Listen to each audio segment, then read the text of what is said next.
Hello everyone, and welcome to this rather iridescent review of Byzantium, The Surprising Life of a Medieval Empire by Judith Herrin, published by Princeton in 2009. This is a striking book, both in terms of its content and its physical presentation.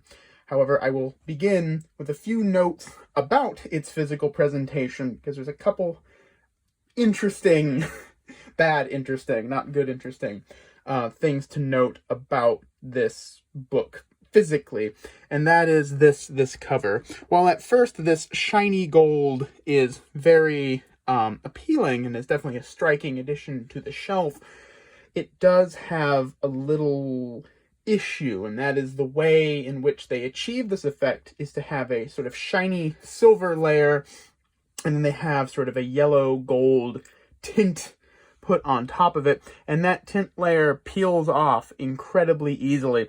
I had to tape it down here, and on the back you can see it is already peeling off again. So you can see the silver and then this sort of tint layer that they put on top. So while this is a really cool effect, it does wear out rather quickly, and can lead to this sort of unsightly peeling effect.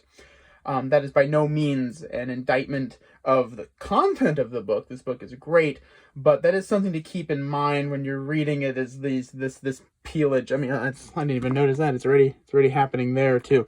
This peelage will happen. However, to redeem this, the paper is acid-free, so that's pretty cool, and it's pretty decent quality. It's nice and smooth and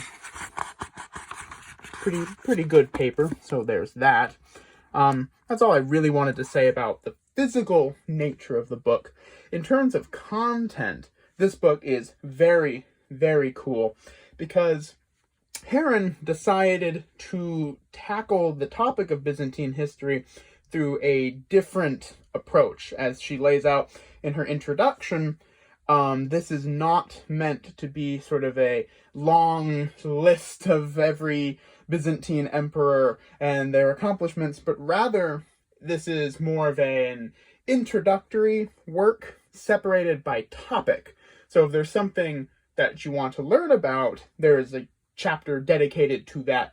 So it's a really good resource for someone who is just getting into sort of medieval Byzantine history, because it provides a broad overview which gives a very well-rounded account of things and goes into enough detail to give you what you're looking for, but not so much that it is excruciating and boring. So for instance, if we sort of flip through here and look at some of the chapters, here we have an entire chapter dedicated to the Church of the Hagia Sophia.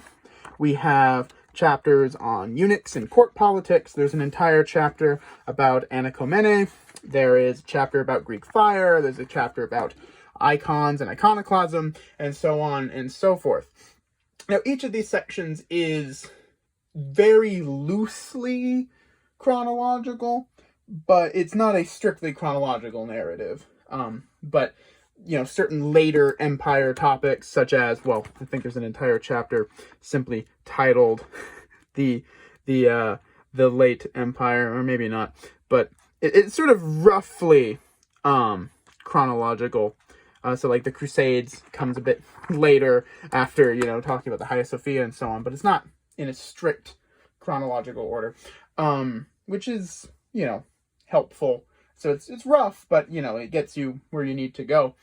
And like I said, this is a wonderful reference work, because you can find the chapter that talks about whatever it is you're trying to look at and focus on that. So if there's something that's particularly interesting to you, you can go right into that, which is very, very cool.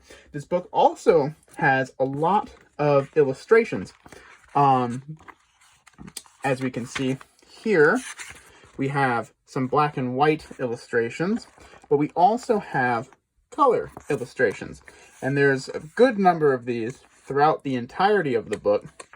Unfortunately, they are done in this style where they're on like that different type of paper, and sort of separated into little chunk sections. I don't usually like it when books do that, because it's often, I think it's better to have the picture next to the text that is relevant to whatever it is you're talking about, but this is, a very common practice among history books, so I can't really fault them for doing it here. And there is a lot of pictures in this book, which is very nice. There's also maps. I think when I flipped through the end here, I sort of pointed out, or you might have gotten a peek of them, but we do have a good number of maps at the end of the book, which is always nice.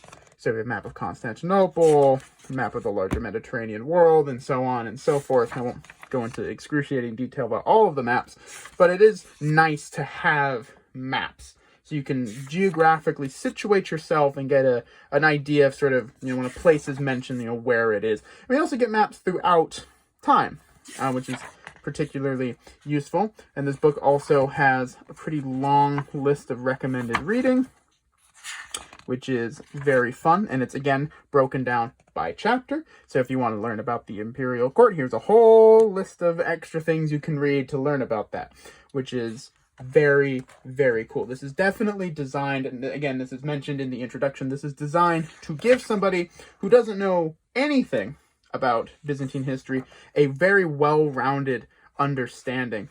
And there's a lot of really interesting stuff in here. I was particularly taken with some of the descriptions of the intellectual life of the late empire, which I didn't know anything about. So it's great. You can either just go for what you find interesting, or you can read it from front to back like I did. It's great either way.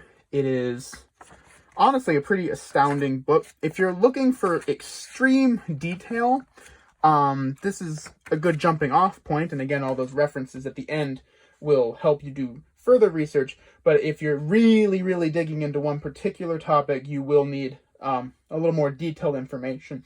But as far as general information and providing a good overall understanding, this book is great. If you're interested in Byzantine history, the history of the Eastern Roman Empire after 476, there is no better place to start than this book. I highly recommend it.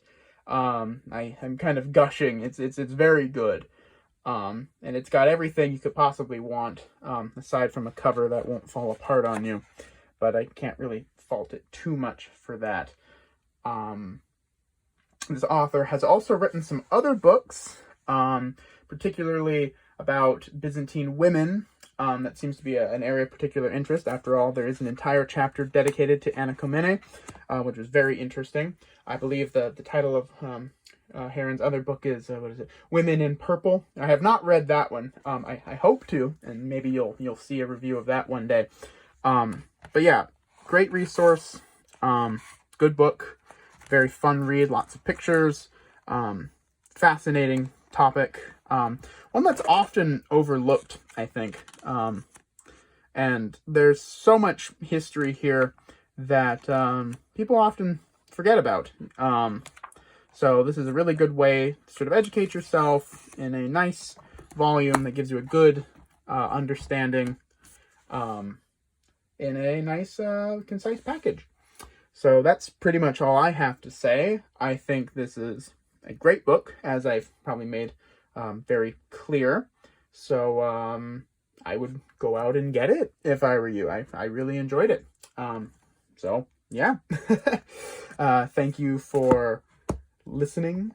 Like and subscribe and all of that nonsense. And I hope to see you in the future. Take care.